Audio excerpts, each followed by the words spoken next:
Welcome back to FFQA. I am your host, Benjamin J. It has been a minute. It's been a little bit, but I'm excited to get the show back. It's always been one of my favorite formats for our video. It ties perfectly into the Salon Sidekick podcast that we've been putting out. So that comes out every Monday. FFQA will be coming out every Friday. And so we've got a good balance of giving you good stuff to get your salon lives built, successful. So before we get into the questions, what I wanted to do was talk a little bit about systems. Oftentimes when we talk about systems, it's always about looking about what is the end result that we are trying to achieve. But there's also another way to go about why we would want a system, and that is to get over really the things that like drive us crazy. Pet peeves, challenges that we just absolutely hate. So one example that I have of a system is at home, which is laundry. Hate laundry. It's the worst. It's like the bane of my existence. And so sometimes to get out of doing laundry, I would go buy a new outfit just so I didn't have to do it. That's not always the right system.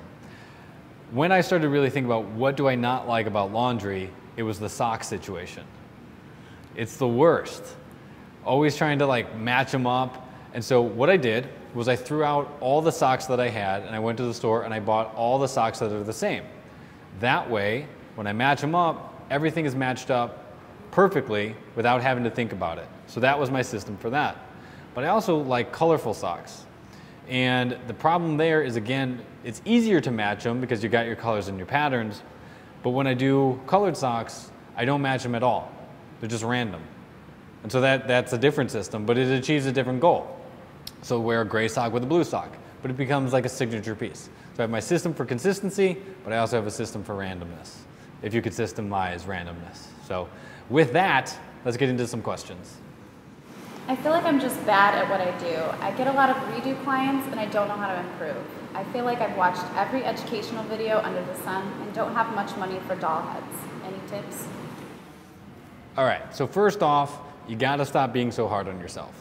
You're not gonna get anywhere if you're approaching everything with the thought process of, I'm bad at what I do. What you need to do first is look back and see the results of how far you've come already. Go back to the first photo of the first haircut you did. I guarantee the one that you see now is going to be better than that one. In addition to that, be honest, you have not watched every video under the sun. It's not possible. But what I do like is that you are self-aware enough that you need to get better. And we tend to think of talent as a pursuit. There is no, finite number where like then you are successful or then you are talented. It just grows with experience. If you cannot afford doll heads, that means that you need to double down on getting friends, family, models that are just willing to come in and help you out so that you can continue to build that experience. The more experience that you can build, even in a short time, it guarantees your ability to move through hair, finish hair, cut hair, color hair, get everything done better. If you only do one head a day, it's going to take you 5 years before you feel like you're finally there. If you can make that experience happen in a shorter time, you get better faster. Between my two salons, last year I spent $40,000 in credit card fees. I am one to shop rates, but is there a different technology or system to bypass this? So I find credit cards, they're a necessary evil, okay? Nobody really likes using them, but it allows all of us as consumers to purchase what we want when we want. As businesses, none of us really like taking them because we have to pay the fees. But again, it's a necessary evil because most of the time our guests can't actually pay for what they want when they want it. In the case of having about $40,000 in fees, that would mean that I'm guessing, somewhere around almost $2 million in revenue, since fees are usually around 2 to 3%, something like that. So like, I don't think that the credit card is the problem. If we are looking at technologies and things to avoid it, there really isn't anything. It's a necessary evil. When people put up signs that say like cash or check preferred, it's gross. I don't think it looks good on the business, and I don't think that it's the client's responsibility to think, how is this business getting paid, or what are they having to pay for their service, all sorts of stuff like that. I could see somebody that was more of a freelance artist doing something like Venmo or like a Chase Quick Pay, where there's no real fees associated with that, but I still think that it looks gross. Let the client pay the way that they want to, as long as it generally fits your business plan. And for a place that's doing such big revenue, I think that you can find better cost-cutting areas like color waste, product purchases, stuff on that side versus just looking at your credit card fees, because ultimately your credit card fee is a reflection of you making money. If you pay your employees hourly or commission, whichever is higher, do you set a certain amount of hours they need to come in per week? With places and salons that are set up as commission-based salons, I believe legally, now you should check with your own state, but I believe legally you are required to be offering that hourly guarantee. So if their commission rate does not surpass their hourly guarantee, they get their hourly guarantee. If the commission rate does surpass the hourly rate, then they get the commission. In California, it is now required that salons guarantee double hourly rate. So if the hourly rate was $10.50, they need to guarantee $21 an hour. So that's just the first part of this. In terms of the scheduling, it's an agreed upon schedule. You know, if somebody is available to work full-time all 5 days, then we're going to set that schedule. If somebody can only commit to 3 days or 4 days, whatever it is, that's what we're going to set. And then it's kind of like that's the expectation of where you're going to be.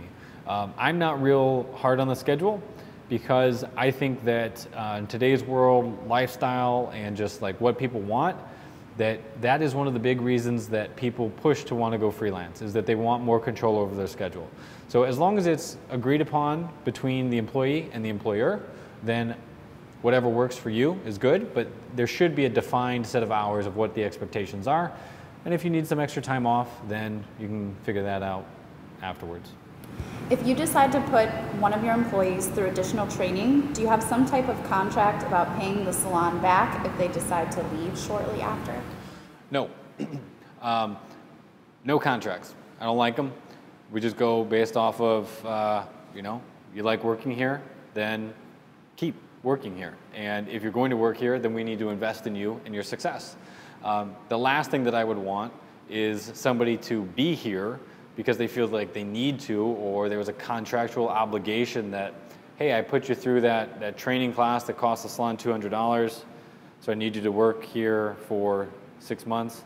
If you really think about it, just like the cost of education, unless it's something massive, where you're like sending somebody away to like a big, you know, multi-day training or something, the investment is not really that high. And so to pile on like the heaviness of a contract and a requirement, and you'll have to pay us back for that, or I just think that it doesn't create a good work vibe.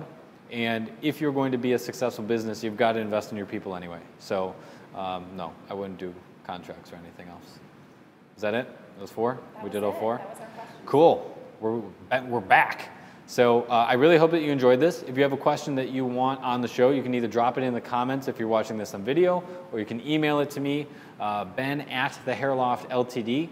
That's a new email address different from the old show, but this feels good. I love this. I hope you enjoy it. And until the next episode, keep living your successful lifestyle. Yay! My mic was off the whole time. No. No, I just wasn't kidding. recording either.